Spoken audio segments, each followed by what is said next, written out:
Friends to all of you warm welcome गर्न चाहन्छु। सबैभन्दा पहिला यहाँ दुईटा भिडियो आएको छ, त्यो भिडियो हेरौँ है त, अनि त्यसपछि रियाक्सनमा जाम ला। ल सबैभन्दा पहिला यसमा जाम। ओके, केमा जाम भनेर भन्दा यहाँनिर छ हाम्रो एउटा भिडियो, यहाँनिर छ है।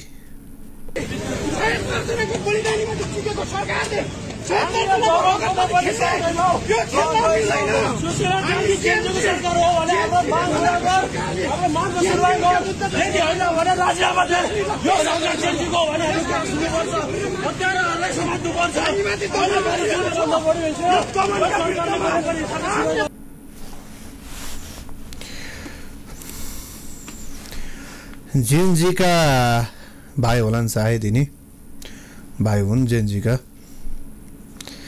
यस्तो भिडियो अनलाइनमा आएको रहेछ के हो कसो हो होइन, यो विषयमा चाहिँ तपाईहरु कमेन्ट गर्नु होला कि नेपाल सरकारले के गर्यो, यो राम्रो काम गर्यो कि नराम्रो काम गर्यो, कमेन्ट बक्समा कमेन्ट गर्नु होला। अब हामी अर्को भिडियोतर्फ लाग्छौं। लेट्स सी ओभर देयर है। यो भिडियो जाउँ। मैले ढाटेको हैन कि म 9-10 वटा महोत्सव घुमेर आउँदा मसँग एक झोला पैसा हुन्थ्यो के, बुझ्नु हो, क्याश पैसा त एक झोला पैसा हुँदैन घरमा।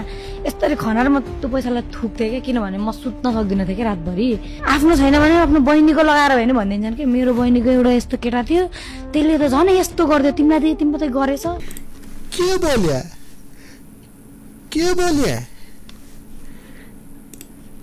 फेरि एकचोटि हेरौँ है, सुनौँ है आदरणीय दर्शकवृन्दहरू, के बोल्या होला त यो कलाकारहरूले मिडियामा। मैले ढाटेको हैन कि म 9-10 वटा महोत्सव घुमेर आउँदा मसँग एक झोला पैसा हुन्थ्यो के, बुझ्नु हो, क्याश पैसा त एक झोला पैसा हुँदैन घरमा। यसरी खनार म त्यो पैसालाई थुक्थे के, किनभने म सुत्न सक्दिन थिएँ कि रातभरि। आफ्नो छैन भने आफ्नो बहिनीको लगाएर होइन भनिदिन्छन् कि मेरो बहिनीको एउटा यस्तो केटा थियो, त्यसले त झन् यस्तो गर्दियो, तिमीलाई दिए तिमी त गरेछ। ए कलाकार महोदयज्यूहरू के बोल्या तपाईहरुले, यो बोल्ने मलाई अलि ख्याल गरेर बोल्नु पर्छ नि। अनि तपाईहरुलाई अनि ट्रोल गर्यो, गाली गर्यो भन्नुहुन्छ, के बोल्या यो है तेरिका।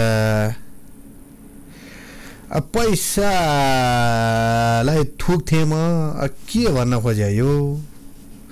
I am really so much confuse. तपाईहरुलाई के लाग्छ कमेन्ट गर्नु होला है। मलाई त यो भिडियो त्यहाँ क्लिपिङ छ, मलाई थाहा छ। त्यो एउटा सिन चाहिँ एउटाबाट ल्याओ, त्यो अर्को सिन चाहिँ अर्कोबाट ल्याओ, कुनै एउटा पाटोबाट भिडियोको। तपाईँहरूले भन्नुपर्दाखेरि जुन वक्तव्य एलिना चौहान गायिकाले दिनुभएको छ, यो पैसा सम्बन्धी यस्तो यस्तो, यो किन बोलिन् त, प्लिज कमेन्ट बक्समा तपाईँहरू कमेन्ट गर्न सक्नुहुन्छ। तपाईँलाई लागेको कमेन्ट प्लिज तपाईँहरूले कमेन्ट बक्समा गर्नु होला। ओभरअली मैले यो पोडकास्ट हेरेँ नहेरेको होइन, यहाँसम्म हेरेँ। यो खासमा के यो भन्न खोजेर छ भन्ने हिसाब किताबमा यसो हेर्ने, खासमा यो एलिना चौहानले चाहिँ यस्तो किन बोल्या भन्ने प्रसङ्गमा आउँदाखेरि यो अन्तमा चाहिँ के भनेर भन्दाखेरि पैसाले खुसीहरू किन्न सकिँदैन, मसँग त्यत्रो पैसा भएर के गर्नु, पैसा चाहिँ छ तर पैसाले खुसीहरू किन्न नसकिने रहेछ, मसँग पैसा भएर के गर्नु। ओभरअली सबै खुसीहरू भन्ने कुरा चाहिँ पैसाले किन्न नसकिने रहेछ भन्ने विषयमा आउँदाखेरि चाहिँ यो कुरा आएको रहेछ। अनि अहिले सारा संसार मिडियामा ट्रोल भएर यो भिडियो आएको कारणले गर्दाखेरि के रहेछ त भनेर मैले नि यसो अध्ययन गरेर हेर्दाखेरि लास्टमा कुराकानीको बिचमा जाँदाखेरि, कुराकानी गर्दै जाँदाखेरि सबै कुरा भन्ने कुरा चाहिँ खुसी भन्ने कुरा चाहिँ पैसाले सबै कुरा किन्न सकिँदैन रहेछ। मसँग त्यत्रो पैसा थियो, पैसा भएर के गर्नु, मैले त्यसले न मैले केही किन्न न मैले केही खान होइन, त्यो केही कुरा नि गर्न नपाइसकेपछि त्यो कस्तो जस्तो कुरो, त्यसले खुसी मलाई दिन सकेन होइन। त्यो अवस्था त्यो एउटा कुराकानी गराएर छ होइन। अब ओभरअली पोडकास्ट मैले नि थोरै बहुत हेरेँ होइन, तपाईँहरूले नि हेर्नु भएको छ कि छैन प्लिज गएर पोडकास्ट हेर्नु होला। तर ओभरअली भन्नुपर्दाखेरि जिन्दगीको एउटा फ्रस्ट्रेसनको त्यो एउटा लेभलमा आउँदाखेरि होइन, पैसा मसँग थियो, त्यो पैसाले मैले खुसीहरू किन्न सक्दिनँ थिएँ भने जस्तो कुराकानीको सन्दर्भमा आउँदाखेरि चाहिँ यो कुराकानी भएको रहेछ।